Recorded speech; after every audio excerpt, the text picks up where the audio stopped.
అన్న మల్లన్న పైన phone tapping ఎలా చూస్తారు? ఇది చాలా ఘోరము. ఈ పోయిన ప్రభుత్వం విపరీతంగా అందరి ఫోన్లు ట్యాప్ చేసి మల్లన్నను చాలా ఇబ్బంది పెట్టారు, నాన్న ఇబ్బంది పెట్టారు. అది చాలా తప్పు, మేము ఖండిస్తున్నాం పైన గవర్నమెంట్. ఇప్పుడున్న రేవంత్ రెడ్డి వాళ్ళపై సీరియస్గా యాక్షన్ తీసుకొని వాళ్ళందరినీ అరెస్ట్ చేయాలని నేను కోరుతున్నాను. చేస్తారా అన్న అరెస్ట్? వాళ్ళు అరెస్ట్ ఏదో డౌట్ అయితే ఉన్నది, కానీ చేయాలి, అరెస్ట్ చేయాలి. చాలా వేల మంది 4,000 6,000 ఫోన్లు ట్యాప్ చేశారంట. మరి ఇది చాలా ఇక్కడ లేదు కదా, ప్రపంచంలో లేదు ఎక్కడ ఇట్లా రికార్డింగ్. అందుకని కంపల్సరీ రేవంత్ రెడ్డికి రిక్వెస్ట్ ఏంటంటే కంపల్సరీ ఈ ఫోన్ ట్యాపింగ్ చేసిన వాళ్ళందరినీ అరెస్ట్ చేయాలని రిక్వెస్ట్ చేస్తున్నాను నేను. అంటే గతంలో ఎప్పటి నుంచి స్టార్ట్ అయింది మల్లన్న పైన ఫోన్ ట్యాపింగ్ చేసుడు? క్యూరియస్ పెట్టినప్పటి నుండి ప్రభుత్వానికి వ్యతిరేకంగా ఈయన అంటే ప్రజల తరఫున మాట్లాడుతుండు కదా, ఆ మల్లన్న మీద అందుకే ఇవన్నీ కథలు పడ్డాడు, చాలా చేశాడు. అది అంటే అప్పుడు గతంలో ఇండిపెండెంట్ గా గ్రాడ్యుయేట్ ఎలక్షన్ లో మల్లన్న పోటీ చేయడం జరిగింది. అవును, అప్పుడు మెయిన్ గా టార్గెట్ చేసి ఫోన్ ట్యాపింగ్ స్టార్ట్ పెట్టారని చెప్పేసి అప్పటి నుండి ట్యాపింగ్ చేస్తున్నాడు. మల్లన్నదే కాకుండా ఫ్యామిలీ వాళ్ళందరూ కూడా ట్యాప్ చేసాడు. దీనిపైన కఠిన చర్యలు తీసుకోవాలని ఇప్పుడు ఉన్న కాంగ్రెస్ ప్రభుత్వానికి కోరుతున్నాను నేను. అంటే మల్లన్నకు వస్తున్న ఆదరణను చూసి, ఆయన దగ్గరికి వస్తున్న జనాలను చూసి వాళ్ళ బీఆర్ఎస్ నాయకులు కలుపుతుర్రా, ఎవరు వచ్చి కలుపుతురు, వాళ్ళని కూడా ఇబ్బంది పెట్టే ప్రయత్నం ఏమైనా జరిగిందా? చేస్తుర్రు, అది కూడా జరిగింది. ఇప్పుడు కవిత పని కూడా ట్యాప్ చేశారంట, వాళ్ళ ఫ్యామిలీ మనిషిదే. అయినా ఇప్పుడు కవిత మల్లన్నతోన చేసి అదొక ఘోరమైన స్టూడియోని అటాక్ చేసి అందరినీ గాయపరిచినారు. ఆ కేసులో కూడా వాళ్ళందరినీ క్రిమినల్ చర్యలు తీసుకొని అరెస్ట్ చేయాలని మా తరఫున కోరుతున్నాను. ఇప్పుడు గతంలో ఒకసారి ఫోన్ ట్యాపింగ్ చేసి మల్లన్నకు సంబంధించిన రహస్యాలు తెలుసుకునే ప్రయత్నం జరిగింది. గతంలో దాడి చేశారు, మల్లన్న మీద కేసు పెట్టారు, జైలుకు పంపించారు. ఎలా చూస్తారు దాన్ని? ఇవి అన్నీ తప్పుల పని. కేసీఆర్ ప్రభుత్వం చేసిన అరాచకాలు అన్ని కావండి, చెప్పడానికి వీలు లేదు. అసలు ప్రపంచంలో ఏ సీఎం చేయలేడు ఇట్లా, ఏ రాష్ట్ర సీఎం కూడా ఇలాంటివి చేయలేడు. కంపల్సరీ ప్రభుత్వానికి ఒకటే విన్నపము, ఫోన్ ట్యాపింగ్ వాళ్ళని యాక్షన్ తీసుకోవాలని, ఎస్ఐలు ఎంతమంది ఉంటారో వాళ్ళందరిపైన కూడా యాక్షన్ తీసుకోవాలని రిక్వెస్ట్ చేస్తున్న ప్రభుత్వానికి. అంటే ప్రజలను కూడా ఇబ్బంది పెట్టే ప్రయత్నం చేశాడు. బిజినెస్ మ్యాన్లని, మహిళల ఫోన్లు, సినిమా యాక్టర్ల ఫోన్లు ఒకటే చెప్పలేమని విపరీతమైన ఫోన్ ట్యాపింగ్ చేసాడు. ఎక్కడ లేని వింత, అది ఒకటి వింతనే. ఇవి ఏం జరగబోతుంది అంటారు వీళ్ళు ప్రభుత్వం? ఇప్పుడు ఒక్కలేకలను పిలుతూనే ఉంది, ఇవి ఎంక్వైరీ జరుగుతూనే ఉంది, కానీ అది రిజల్ట్ అయితే నామకే వస్తే జనాలను చూత చేస్తారు ఈ ప్రభుత్వము. అందరు ఒకటైనట్టే డౌట్ వస్తుంది. యాక్షన్ అయితే ఇక్కడ కనబడతలేదు. రెండు సంవత్సరాల దగ్గర వస్తుంది, ఇంతవరకు ఎవరిపైన యాక్షన్ లేదు. ఆయన సీఎం కూడా ఫోను ఇంట్లో పెట్టి ఇంట్లోకి వెళ్ళి ఎవరెవరు మాట్లాడేది కూడా చేసిండు కదా, ఆయన ఏం చేస్తలేడు.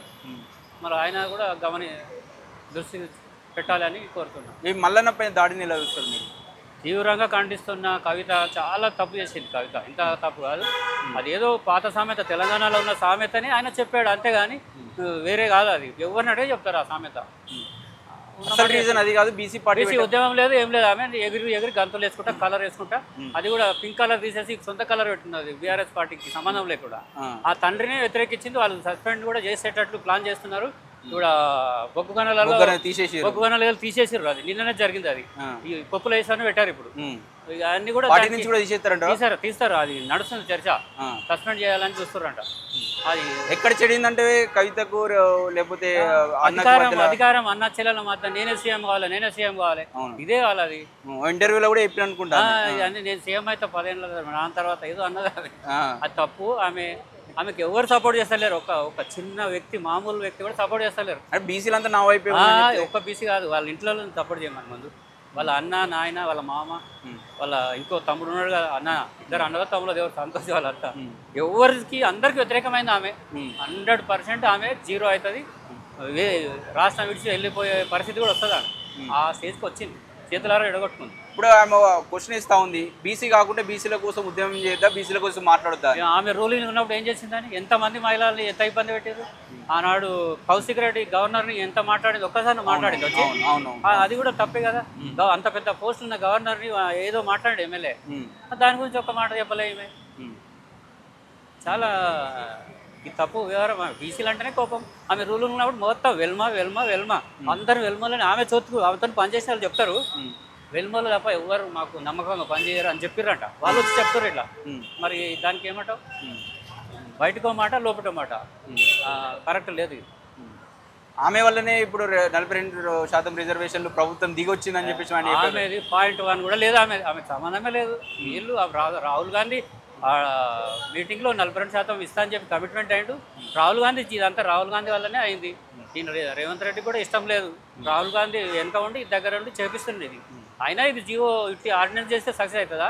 9th షెడ్యూల్లో పెడితేనే రాష్ట్రపతి ఆమోదం ముద్రేస్తేనే బీసీ సక్సెస్ అవుతుంది. ఇప్పుడు బీసీది ఏం లేదు, ఉట్టి అబద్ధం ఇది. ఉట్టిగా ఏదో నామకేవాస చేసారు కానీ అదేం చెల్లదు. ఎవడో కోర్టులో వేస్తారు, కోర్టులో వేసి అది క్యాన్సిల్ చేసేటట్లే ఉన్నారు. అది నాకైతే నమ్మకం లేదు బీసీ రిజర్వేషన్ అనేది.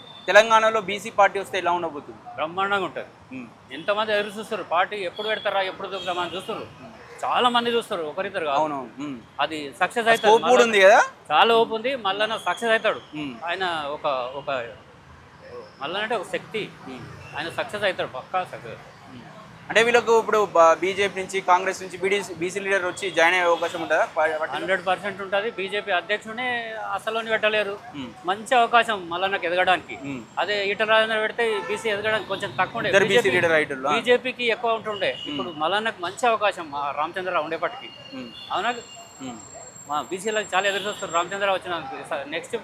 నెక్స్ట్ వీలైతే సక్సెస్ అవుతారు. 2029లో బీసీ రాజ్యంగా రావచ్చు. ఎందుకంటే ఎవరు లేరు, కరెక్ట్ ఎవరు లేరు. బీజేపీ వాళ్ళకి రూలింగ్ రావాలనే లేదా, వాళ్ళు ఎవరినో ఏదో పెడుతున్నారు. వాళ్ళు 2-3 ఉన్నారు, వాళ్ళు ఉండే వరకు బీజేపీ బాగుపడదు.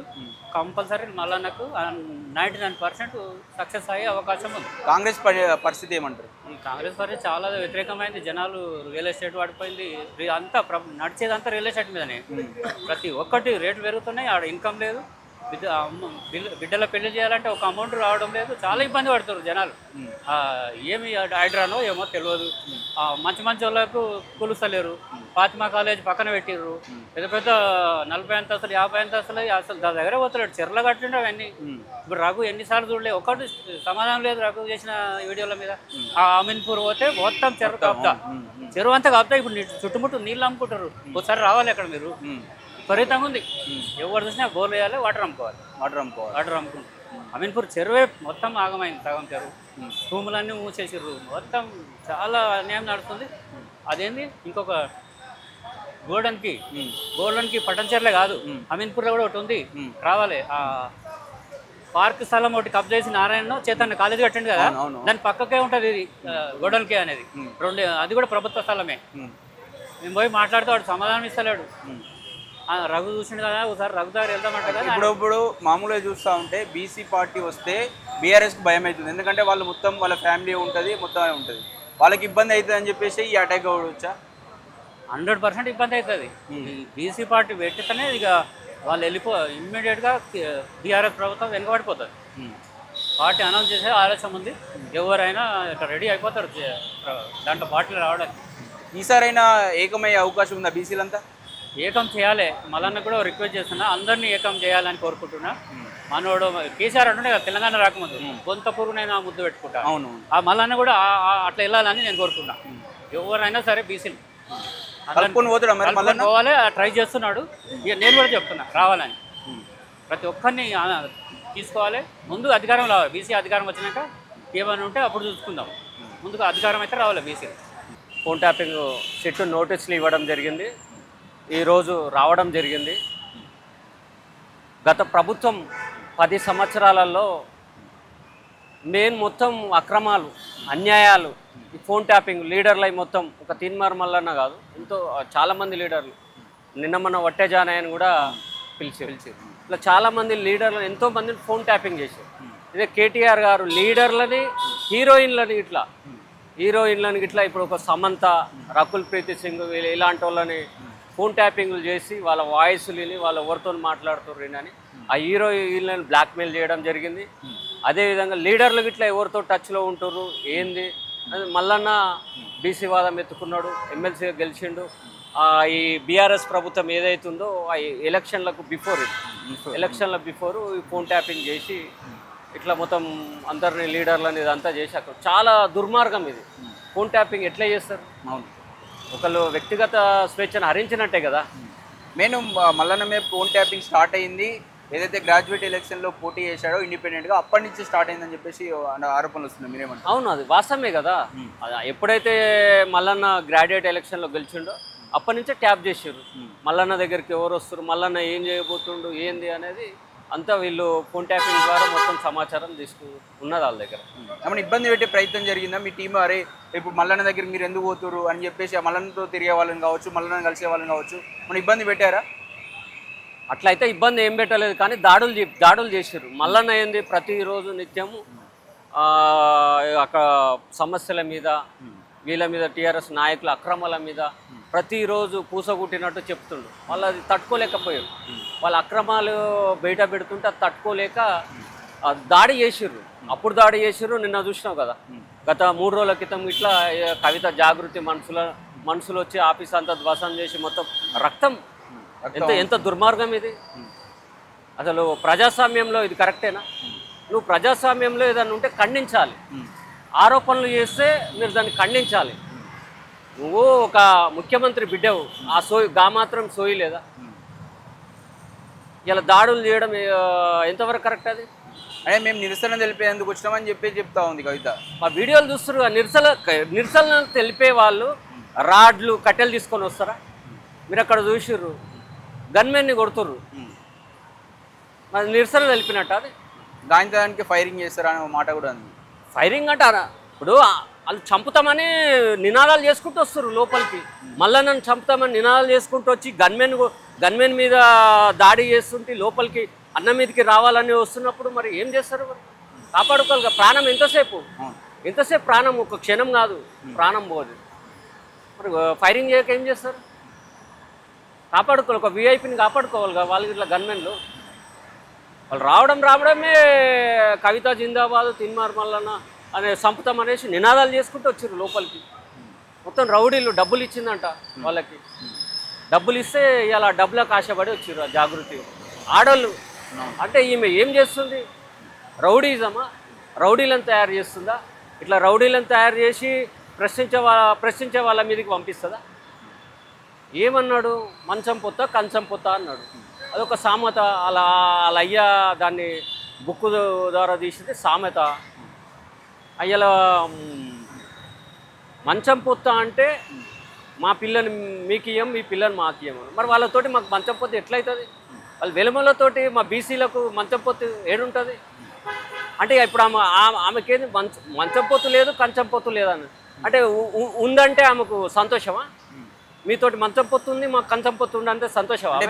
బీసీ కాకుంటే బీసీల గురించి మాట్లాడొద్దా అని చెప్పేసి అంటూ ఉన్నారు. మీరేమంటారు? 10 సంవత్సరాలు వాళ్ళ అయ్యా అధికారంలోకి ఉన్నప్పుడు సోయి లేదా ఈమెకు? 33% ఉన్న రిజర్వేషన్లు 23%కి తీసుకొచ్చింది ఎవరు? వాళ్ళ అయ్యనే కదా. మరి అప్పుడు ఏడవండుకుంది ఈమె? అప్పుడు రిజర్వేషన్లు గుర్తు రాలేదా? అప్పుడు బీసీలు గుర్తు రాలేదా? ఎన్నలేని ప్రేమ ఇయ్యాల బీసీల మీద ఆమెకు. అంత ప్రేమ పుట్టుకొస్తే మా బీసీ పిచ్చోళ్ళ మేము గమనిస్తలేము. అయ్యాల దేనికి వచ్చింది? ఓట్ల కోసం వస్తుంది. మా బీసీలు ఓట్ల కోసం ఇవాళ మరో కుట్ర. ఇది ఒక కుట్రపూరితంగా మరి అయ్యతోటి అన్నతోటి ఏం గొడవ పెట్టుకుందో ఏమైందో, లేకపోతే నిజంగా మరి వీళ్ళిద్దరే నడిపిస్తున్నా ఇట్లా తెలియదు కదా. వీళ్ళిద్దరే బీసీల ఓట్ల కోసం ఇదొకటి అనుకోవచ్చు కదా. ఇలా మల్లన్న పార్టీ పెడుతుండు, బీసీ వాదం ఎత్తుకుంటూ బీసీలను అంతా చైతన్యవంతులు చేస్తుండు. రేపు నిజంగానే వీళ్ళ బీసీ రాజ్యం రాబోతుందేమో అనేసి ముందు జాగ్రత్తగా బిడ్డను పంపించిరేమో అనుకోవచ్చు కదా. బిడ్డని ఇంకో కుంపటి పెట్టి బీసీ వాదం ఎత్తుకో అమ్మా అని నువ్వు అనుకోవచ్చు కదా. మేము అట్లా అనుకుంటున్నాము. బీసీ పార్టీ పెడితే బీఆర్ఎస్ పైన ఏమైనా ఎఫెక్ట్ ఉంటుందా? 100% ఉంటుంది. ఎందుకంటే మేము బీసీ పార్టీ అంత రిజిస్ట్రేషన్ అన్నీ కంప్లీట్ అయినాయి. రాబోయే 2-3 నెలల్లోనే మేము పార్టీ పెట్టబోతున్నాం. ఏదైతే బీజేపీ, బీఆర్ఎస్, కాంగ్రెస్ పార్టీలు ఉన్న బీసీలు అందరూ మా బీసీ పార్టీలకు, మల్లన్న పెట్టే బీసీ పార్టీలకు రావాల్సిందే. ఇంకొకటి లేదు. ఇలా బీసీలు అంతా ఉరికిచ్చి కొడతారు. ఆ పార్టీలు ఉన్న వాళ్ళని ఉరికిచ్చి కొడతారు. ఇలా మా బీసీలు అంత చైతన్యమయ్యారు. ఇలా మల్లన్న ప్రతి నిత్యం అసలు 40 సంవత్సరాల నుంచి బీసీలకు ఏది స్కాలర్షిప్లు కావాలి, ఫీజు రియంబర్స్మెంట్ కావాలి, స్కాలర్షిప్ కావాలి. దీంట్ల కోసం కొట్లాడినాం. కానీ ఇవాళ మల్లన్న ఏమంటుండో, అరే మనం ఎమ్మెల్యేలం కావాలి, మన బీసీలం మనం ఎంత శాతం ఉన్న 60% పైన ఉన్న మనం ఎమ్మెల్యేలం కావాలి, మనం మంత్రులం కావాలి, మనం ముఖ్యమంత్రులు కావాలి. 70 సంవత్సరాల నుంచి కమ్మ, వెలుమ, రెడ్లు అధికారం మొత్తం ఇలా ముగ్గురు చుట్టా తిరుగుతుంది. ఎన్ని రోజులు? వాళ్ళని బీఫామ్లు అడిగేది, మన బీఫామ్లు మనం రాసుకున్నాం. మనం అధికారంలోకి రావాలనేసి మల్లన్న ఇలా బీసీ పార్టీ పెడుతున్నాడు. అందరు రావాల్సిందే. ఇవాళ ఇప్పుడున్న ప్రభుత్వం ఈ ఫోన్ ట్యాపింగ్ విషయంలో కరెక్ట్ యాక్షన్ తీసుకునే అవకాశం ఉందా? ఎవరైతే బాధ్యులు ఉన్నారో వాళ్ళను జైలుకు పంపించే అని మీరు అనుకుంటున్నారా? ఏం కాదన్న చెప్తున్నా, ఏదో రేవంత్ రెడ్డి అడావుడి చేస్తుండ అంతే తప్ప కేటీఆర్ని కేసీఆర్ని జైలుకి పంపించే దమ్ము రేవంత్ రెడ్డికి ఉందా? పంపించాం మనం. ఎందుకు పంపిస్తలేడు? ఇప్పటికి ప్రభుత్వం ఏర్పడి 2 సంవత్సరాల పైన కావచ్చు. ఎందుకు పంపిస్తలేడు? కాళేశ్వరం స్కామ్ ఉంది, ఫోన్ ట్యాపింగ్ ఉంది, ఇవన్నీ ఉన్నాయి. ఎందుకు పంపిస్తలేడు? అన్నీ ఉన్నాయి నీ దగ్గర, కానీ పంపిస్తలేవు. ఏం చేయడు రేవంత్ రెడ్డికి. ఇట్లనే ఇంకో 2 సంవత్సరాల కాలం గడిపేస్తారు. ఇది ఇటే అదటే, అంతే అంతే. ఏం చేయరు. ఆయన వీళ్ళని జైలు పంపించాలంటే ఎంతసేపు? అప్పుడప్పుడు ఫోన్ ఏంది పొలిటికల్ డైవర్షన్ కోసం ఉపయోగించుకుంటారు. అంతే మరి. ఇప్పుడు బీసీ రిజర్వేషన్లో స్థానిక సంస్థల్లో రిజర్వేషన్లు ఇవ్వాలి.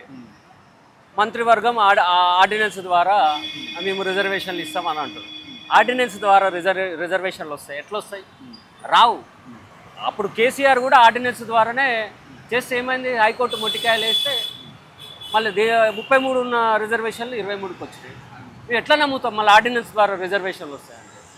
రిజర్వేషన్లు 42% రావాలంటే 9th షెడ్యూల్లో పెట్టడం తప్ప ఇంకోటి లేదు.